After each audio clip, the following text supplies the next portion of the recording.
آپ حیران ہوں گی کہ یورپ میں، لندن میں، امریکہ میں، اب تو میں مدت ہو گئی سفر نہیں کرتا، لیکن پہلے بھی ہر سال مختلف ملکوں میں جاتا تھا،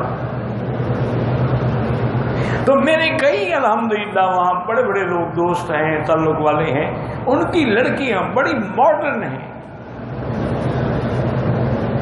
اور کوئی ڈاکٹری میں ہے، کوئی انجینئرنگ میں ہے، کوئی ایم بی کی کلاسیں کر رہی ہے، کوئی آئی ٹی کی کلاسیں کر رہی ہے، پڑھی لکھی بھی ہیں، خوبصورت بھی ہیں، لیکن یقین کریں کہ لندن کے ماحول میں رہ کر وہ تہجد کے لیے اٹھتی ہیں اور ایک لمبی چادر سر سے لے کر پاؤں تک اپنے پورے بدن کو ڈھانپ کے باقاعدہ تہجد پڑھتی۔ اب جو لڑکی تہجد پڑھتی ہوگی میری بیٹی، وہ فرض نماز چھوڑے؟ ممکن ہی نہیں۔ کیا ہے کہ وہ بچپن سے ان کی تربیت ہے۔ یعنی اب ہمارے اپنے ملک میں، پاکستان ہو، ہندوستان ہو، بنگلہ دیش ہو، اسلامی ملک جتنے ہیں، اللہ سلامت رکھے،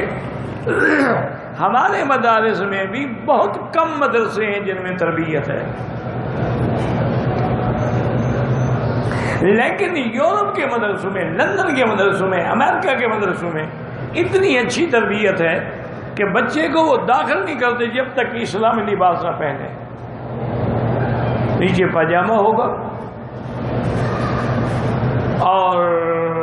چھوٹی پنڈلی تک اس کا کرتا ہوگا، اگر سردیاں ہیں تو گرم کپڑے کا ہوگا، اور سر پہ ٹوپی ہوگی، پھر پگڑی ہوگی باقاعدہ۔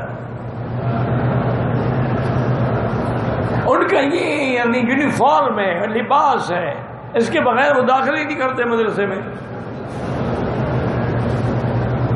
اور پھر یہ قاعدہ ہے کہ جو بچہ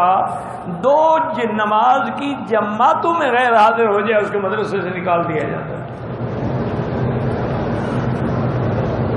اور تیسری وجہ یہ ہے کہ انہوں نے اپنے مدرسے کی مسجد میں انتظام کیا ہے کہ 3 لڑکے جو ہیں بالغ عاقل فاہم جو ہیں وہ اعتکاف میں بیٹھیں گے، وہ ایک دن ختم ہوگا تو پھر دوسرے 3 طالب بیٹھیں گے، یعنی کوئی دن اعتکاف سے بھی خالی نہ ہو۔